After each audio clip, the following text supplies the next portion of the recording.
Bon, il faut être honnête, nous sommes à un tournant technologique majeur. L'IA change tout, y compris la façon de créer des applications.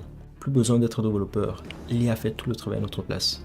Si vous êtes nouveau sur la chaîne, je m'appelle Ethel Cédric, actuaire data scientist. Et dans cette vidéo, je vais vous montrer étape par étape comment créer une application, même si vous n'avez jamais écrit une seule ligne de code. Alors, installez-vous confortablement, c'est parti. Ok, passons à la pratique.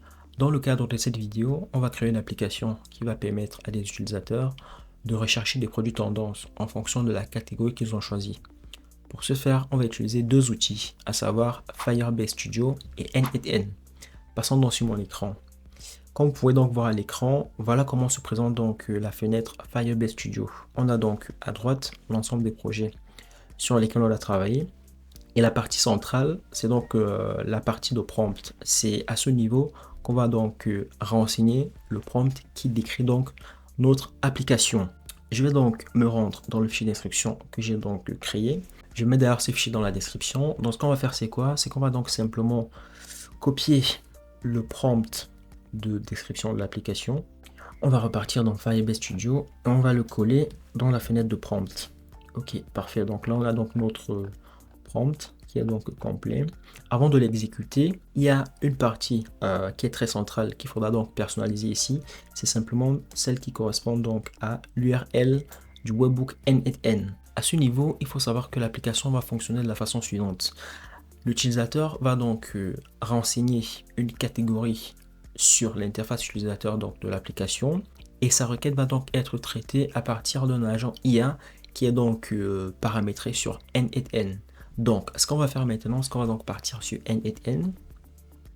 On va créer donc un nouveau workflow en cliquant sur Create Workflow. Ok, ici l'événement déclencheur, ça sera donc simplement un webhook. On va cliquer sur plus, on écrit webhook et on choisit webhook. Alors, un webhook, c'est quoi? C'est simplement donc une adresse personnelle qu'on a donc sur le web. L'idée ici, ça sera que lorsque l'utilisateur renseigne donc une catégorie de produits, sa réponse soit donc postée sur une URL personnelle au travers d'un webhook. Donc ici, on va donc paramétrer notre webhook. La méthode, on va mettre là post. Le chemin, on va laisser tel qu'il est là. Ok. Il faut savoir qu'on a donc deux types d'URL. On a donc l'URL de test lorsque nous sommes en train de tester notre application. On a l'URL de production lorsque notre application est donc déployée. Ici donc on va utiliser l'URL de test. On va cliquer donc sur test pour copier. On repart dans Firebase. Au niveau donc de l'URL du webhook, on va coller cette URL. Parfait. Donc une fois que ça c'est fait, on va cliquer ensuite sur Prototype with AI. Parfait. Donc là maintenant, Firebase va donc tenir compte de la description qu'on a faite pour créer donc une application. Ok, très bien. Donc là, il est en train de concevoir donc un prototype. Ok, donc une fois que la conception du prototype est donc faite, il nous demande donc si on veut donc passer au prototypage de l'application. Donc on va cliquer là sur Prototype this app. Parfait. Et là maintenant, il va donc passer donc à la conception proprement dite de l'app en faisant donc du code en arrière-plan. Donc on observe, on attend qu'il termine. Ok, parfait. Donc là, Firebase a donc terminé la conception de notre application. Donc la première chose qu'on peut remarquer, c'est que la langue ici c'est en anglais. Donc ce qu'on va faire, c'est quoi? Ce qu'on va donc simplement, au niveau de la description là, lui dire je voudrais que l'application soit en français. On valide. Ok, très bien. Donc maintenant là donc recréer l'application, mais cette fois en français. Trouver des produits gagnants en un instant. Entrer une catégorie de produits pour découvrir des idées tendances grâce à l'IA. Parfait. C'est exactement ce qu'on souhaitait faire. Donc, on va repartir dans n8n. On va donc fermer. Parfait. On va enregistrer. Ce qu'on va faire maintenant, c'est tester le webhook pour vérifier s'il fonctionne convenablement. Donc, on va cliquer sur Test Workflow. On va dans Firebase. On va rentrer une catégorie de produits, par exemple fitness. Et on va cliquer sur Trouver produit. Ok, parfait. Donc là, il renvoie des produits. Mais si vous remarquez bien, pour l'instant, c'est des produits qui n'ont rien à voir avec la catégorie fitness. Donc ça, c'est simplement parce qu'on a demandé donc dans la description du prompt de renvoyer 10 produits. Donc pour l'instant, il renvoie des produits comme ça de façon un peu aléatoire. Mais par contre, ce qu'on peut noter, c'est que le workflow, il a bien été exécuté. Donc ça c'est très bien. On va l'ouvrir. On voit bien l'élément qu'il a récupéré, c'est bien la catégorie fitness que l'utilisateur a rentré. Donc là, le paramétrage il est bon. Pour l'instant, le type de réponse, on va laisser immediately. Mais par la suite, on va modifier ça. Donc, on ferme.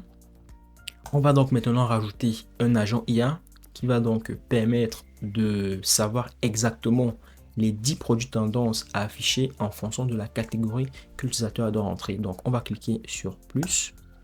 On écrit là AI Agent. Parfait. Ce qu'on va donc faire maintenant, c'est essayer donc de paramétrer cet agent IA. Donc, Agent, on va laisser là sur Tools Agent. Au niveau donc de la source, on va cliquer là. On va sélectionner Define Below. Très bien. Au niveau du texte, donc, on va récupérer donc le message qui est envoyé par l'utilisateur, c'est-à-dire la catégorie. On fait un drag and drop, on colle là. Parfait. On va fermer. Donc, une fois que ça c'est fait, on va rajouter le modèle. On a différents types de modèles. Nous, on va choisir donc OpenAI Chat Model. OK. On va aller dans modèle. On va donc choisir par exemple notre bon vieux GPT-4o par exemple. OK. Donc, on va descendre. On va le choisir. Très bien. Ça, c'est bon. Ensuite, on va rajouter la mémoire. On va laisser comme ça. On va rajouter un outil pour que l'agent IA ait donc la capacité de faire la recherche en temps réel sur Internet. On va lui rajouter donc une API, celle de SUP API. On va rajouter là donc SUP API. C'est donc une API qui permet donc de faire la recherche sur Google. Donc et à chaque fois, il faut donc veiller à créer un compte pour connecter donc les outils donc à l'agent IA. N'hésitez pas à regarder les précédentes vidéos. On a déjà vu dans le détail comment créer donc des comptes. C'est vraiment très simple. Et à chaque fois, il y a une documentation. Donc là, par exemple, je peux cliquer là sur ça. Et là, si je ne sais pas comment définir la clé API, je vais simplement donc dans OpenDocs et j'ai donc la documentation qui me permet donc de suivre les étapes.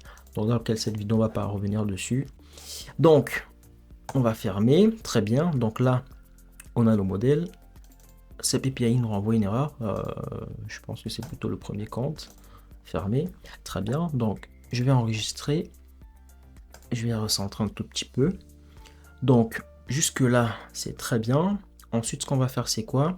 La requête que notre agent IA a donc pu traiter, il faudra donc que la réponse à cette requête puisse donc être renvoyée dans l'application. Donc là, on va donc rajouter un nœud. On va écrire là respond to webhook. Parfait. Au niveau donc de respond with, on va choisir all incoming items. OK, parfait. On va fermer. Très bien. On enregistre. On centre un tout petit peu. On va fermer donc le test précédent. OK, très bien. Maintenant, on va donc essayer de tester notre application. Mais avant, il y a quelques paramétrages supplémentaires qu'il faut faire. Donc, le premier, c'est au niveau donc du Neo Webhook. Rappelez-vous, au début, on avait laissé donc la réponse sur immediately. Donc, ce qu'on va faire maintenant, c'est dérouler. On va choisir plutôt using response to webhook node. OK, très bien. Donc, on ferme ça. On enregistre. Et le second paramétrage qu'on va faire, c'est au niveau donc de Firebase. Pour apporter un peu de mise en forme à notre application, on va donc rajouter des éléments supplémentaires au niveau du prompt. Donc, on va dans le fichier d'instruction, la partie prompt Firebase, on va donc sélectionner ces éléments supplémentaires qui vont donc lui permettre de faire une bonne mise en forme. On copie ça, on va dans Firebase, on va coller là. Parfait, on valide. Il va donc traiter, c'est notamment pour rajouter des couleurs. Par exemple, si le score de tendance est élevé, il va rajouter donc du vert. Si c'est moyen, il va rajouter orange. Si c'est faible, il va rajouter rouge. C'est pour que l'interface soit plus agréable. Donc, on attend qu'il traite donc cette nouvelle requête. Ok, parfait. Il a donc traité la requête qu'on lui a donc apportée. Ce qu'on peut donc maintenant faire, c'est tester notre application. Donc, on va cliquer sur Test Workflow.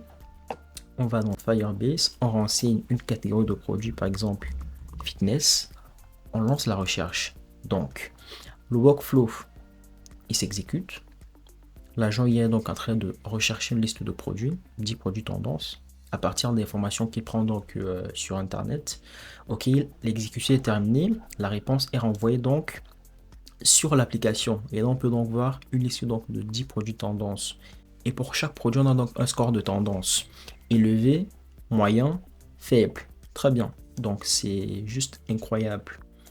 Vous voyez donc en quelques minutes, on est donc capable de créer une application qui va donc nous permettre de rechercher des produits tendances qui peuvent être donc utiles si on a envie de faire de la vente sous forme de dropshipping, sous forme de private label sur Amazon. Donc c'est exactement ce qu'on voulait. Il est possible donc d'améliorer cette application en renseignant à chaque fois une petite description donc sous forme de prompt. On décrit donc ce qu'on veut. Dans le cadre de cette vidéo, je voulais simplement donc vous montrer comment faire interagir Firebase et n8n. Vous pouvez donc personnaliser votre application autant que vous le souhaitez, rajouter des fonctionnalités, rajouter des systèmes d'authentification. Vous pouvez tout faire. Il vous suffit simplement donc de bien décrire ce que vous souhaitez donc rajouter et Firebase se chargera donc de l'exécuter pour vous. Aussi, pensez à ajuster votre workflow n8n en conséquence. Voilà, vous savez maintenant comment créer une application sans avoir besoin de coder en utilisant l'intelligence artificielle. Si cette vidéo vous a plu, n'hésitez pas à laisser un pouce bleu. Abonnez-vous et activez la cloche pour ne rien manquer des prochaines vidéos. On se retrouve très vite pour une nouvelle vidéo. C'était ETL. Peace out.